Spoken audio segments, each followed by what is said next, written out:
사실 오늘 세미나를 준비하는데 굉장히 급박하게 했습니다. 6월 11일 날 저희가 해야 되겠다고 계획을 하고 발제자, 토론자들을 섭외했는데 이렇게 준비해 주셔서 다시 한번 너무 감사하다는 말씀 드립니다. 6월 11일 날 민주당이 검찰청 폐지하는 4가지 법을 발의했습니다.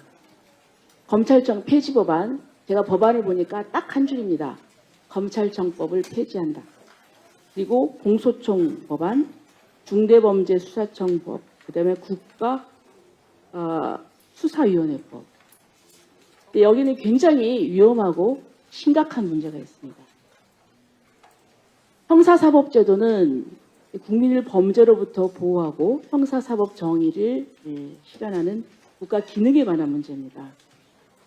지금까지 70년 동안 지속해온 우리나라 형사사법제도를 바꾸려면은 경찰, 법원, 그리고 또 변호사단체, 검찰, 학계, 시민단체가 같이 머리를 맞대고 충분한 시간을 가지고 여러 가지 문제점들을 논의하고 연구해서 개선해야 될 그런 문제입니다.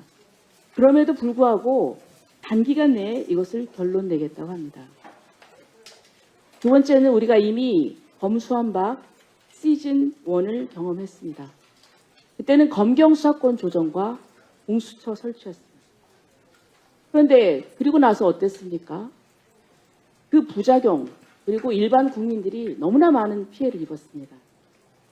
범죄 피해를 당한 자가 고소를 해도 수사가 지연되어서 고통받는 그런 일이 많이 있었고요. 또 거꾸로 고소를 당해도 불송치 결정 이후에 이의 신청 기간이 정해져 있지 않아서 언제든지 고소인이 다시 이의 신청할 수 있는 여지가 있어서 사건이 종결되지 않아서 피고소인이 불안한 상태에 놓인 적도 있습니다. 이러한 수많은 부작용, 폐해에 대한 어떤 정확한 분석과 평가 없이 여기에 대해서는 눈을 감고 그저 또다시 검수완박 시즌2로 간다는 것은 국가적으로 볼 때 굉장히 위험한 발상입니다. 또 지금 수사와 기소를 분리한다고 하지만 지금은 사건이 대형화되고 심의화돼서 다른 나라의 경우에는 지금 수사와 기소가 융합하는 그런 추세입니다. 세 번째로 헌법상의 문제가 있습니다. 검사 또는 검찰총장은 헌법에 나오는 기관입니다. 헌법 제89조는 검찰총장의 임명을 국무회의 심의를 거쳐야 된다. 이렇게 명시하고 있습니다. 또 제12조는 영장 청구권을 검사에게 부여하고 있습니다. 이러한 헌법적 지위를 가진 검찰총장이 실질적으로 소속될 조직을 법률로 폐지하고 이름만 남긴 채 엉뚱한 조직에 이관한다는 것은 헌법을 조롱하는 처사입니다.